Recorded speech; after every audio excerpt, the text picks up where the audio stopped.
Welcome to H first classes Bahbal Bazar Minapur Muzaffarpur Bihar. आज हम आज हम लोग पढ़ेंगे भारत इज माय होम का ऑब्जेक्टिव टाइप क्वेश्चन। क्योंकि आपको पता है कि आगामी एग्जाम में 50 मार्क्स हमारा क्या हो गया है, ऑब्जेक्टिव हो गया है। आज हम इस प्रकार से ऑब्जेक्टिव टाइप क्वेश्चन पढ़ेंगे। क्योंकि हम 40 क्वेश्चन पढ़ेंगे और समथिंग 28 क्वेश्चन हम तैयार कर पाएंगे। इस प्रकार से हम आपके लिए आज ऑब्जेक्टिव का लाइन बाय लाइन हिंदी और इंग्लिश एनालिसिस करके लाएं। तो चलिए बगैर लेट के हुए वीडियो शुरू करते हैं और पढ़ते हुए आगे की ओर हम लोग बढ़ते हैं। पहला जो हमारा लाइन है, इस चीज को समझते हैं पहले कि वो है डी एड जाकिर हुसैन। यानी कि इसके ऑथर जो है कौन है, डॉक्टर जाकिर हुसैन है। Bharat is my home. आगे है ये डॉक्टर जाकिर हुसैन कौन थे। तो doctor Zakir Hussain the third president of India from 30 मई 1967। यानी कि ये भारत के तीसरे राष्ट्रपति थे जिन्होंने राष्ट्रपति पद के लिए जो शपथ लिए थे वो 13 मई 1967 था। आगे हम आ रहा है बोर्न 8 फरवरी 1897 हैदराबाद। यानी कि उनका जन्म 8 फरवरी 1897 में हैदराबाद में हुआ था। आगे है डायटी डेथ यानी कि मृत्यु 3 मई 1969 न्यू दिल्ली। यानी कि उनकी मृत्यु 3 मई 1969 ईस्वी को न्यू दिल्ली में हो गई थी, जब वे राष्ट्रपति पद पे कार्यरत थे। ऐसा भी कहा जा सकता है, लिखा जा सकता है कि राष्ट्रपति पद पे मरने वाले देश के सबसे पहले राष्ट्रपति डॉक्टर जाकिर हुसैन थे। आगे है सपोज शहजान बेगम। यानी कि उनकी पत्नी का नाम था शहजान बेगम। आगे हमारा है एजुकेशन। इनका एजुकेशन क्या था, शिक्षा। तो उन्होंने मोहम्मदन एंग्लो ओरिएंटल कॉलेज से अपनी शिक्षा प्राप्त की थी, 1918 में जो स्थापित था। और इनका हाई स्कूल था इस्लामिया हाई स्कूल, है ना। इनके हाई स्कूल का नाम था इस्लामिया हाई स्कूल। मोर अवार्ड्स, इन्हें भारत रत्न से नवाजा गया है। डॉक्टर जाकिर हुसैन डॉक्टर जाकिर हुसैन को किस चीज से नवाजा गया है, तो उन्हें भारत रत्न से नवाजा गया है। चलिए बगैर लेट किए हुए क्वेश्चंस को पढ़ते हुए और इसका लाइन बाय लाइन एनालिसिस करते हुए आगे की ओर हम लोग बढ़ते हैं। क्वेश्चन नंबर हमारा 1 है Bharat is my home is a speech delivered by Zakir Hussain. यानी कहने का अर्थ है कि भारत मेरा घर जाकिर हुसैन द्वारा दिया गया भाषण है। क्वेश्चन नंबर हमारा 2 है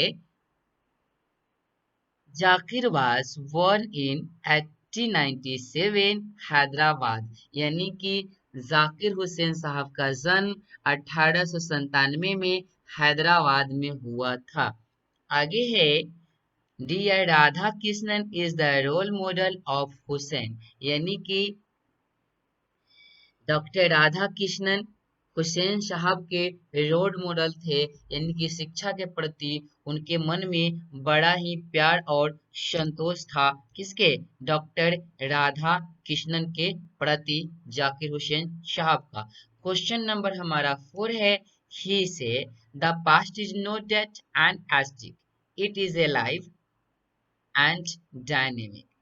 यानी कहने का अर्थ है कि डॉक्टर जाकिर हुसैन साहब कहते हैं, यानी कि वे कहते हैं कि अतीत मृत और स्थिर है। यानी अतीत क्या हमारा वो, यानी कि अतीत मृत और स्थिर नहीं है, यह जीवित और गतिशील है। यहाँ एलाइव एंड डायनेमिक का अर्थ है जीवित और गतिशील। यानी कि जब भी हम कोई कार्य करते हैं, जब भी हम कोई कार्य करते हैं तो उसका कार्य वो मर जाने के बाद भी हमारा जीवित रहता है। इसीलिए ही से the past is not dead and asterisk. यानी कि अतीत और मृत स्थिर नहीं है, वो हमेशा क्या रहता है, उजागर रहता है। क्वेश्चन नंबर 5 है the earth is a loyalty to the constitution of India. Question number 5 हमारा कहता है शपथ भारत के संविधान के प्रति निष्ठा है जो हर एक व्यक्ति को लेना चाहिए कि अपने भारत देश के प्रति, अपने देश के प्रति पूरे निष्ठा और ईमानदारी से वो कार्य करे, चाहे वो किसी भी पद पे हो। आगे क्वेश्चन नंबर 6 है हमारा। यहाँ क्वेश्चन नंबर 6 कहता है हमारा,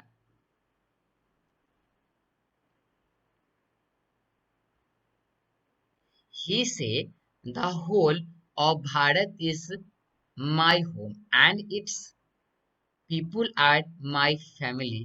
देखिए बड़ा आसान है, ये कहते हैं कि भारत में यानी पूरा भारत क्या है तो मेरा घर है, पूरा भारत क्या है तो मेरा घर है, और इसके लोग मेरे परिवार है, यानी भारत में रहने वाले लोग क्या है वो हमारे परिवार है, और ये भारत पूरा मेरा घर है। Bharat is my home. आगे क्वेश्चन नंबर 7 है, education is the instrument of national purpose taken from Bharat is my home. यानी कि 7 नंबर क्वेश्चन हमारा है, शिक्षा राष्ट्रीय उद्देश्य का साधन है, जो कि कंटेंट कहाँ से लिया गया है, भारत मेरा घर से लिया गया है। यानी कि शिक्षा के बगैर किसी भी देश का विकास होना संभव नहीं है, ये हमारे डॉक्टर जाकिर हुसैन साहब कहते हैं अपने इस लेसन में। आगे है question number 8, India has been called the young state and of India has been called the young state of an ancient people. Question number 8 हमारा कहता है कि भारत को एक प्राचीन लोगों का युवा राज्य कहा जाता है, यानी कि भारत क्या है, युवाओं का देश है, राज्य है।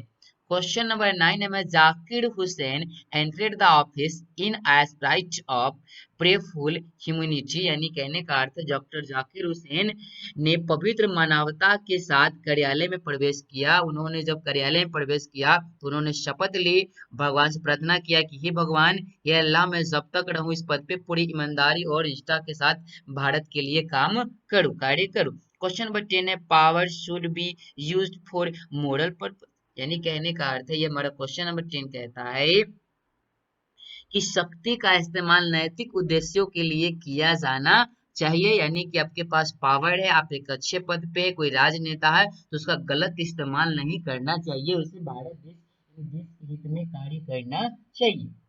यह क्वेश्चन नंबर 11 है, the word erudition stands for great knowledge. Erudition यहाँ होता है, का मतलब होता है, अर्थ होता है कि महान, क्या होता है यहाँ, महान।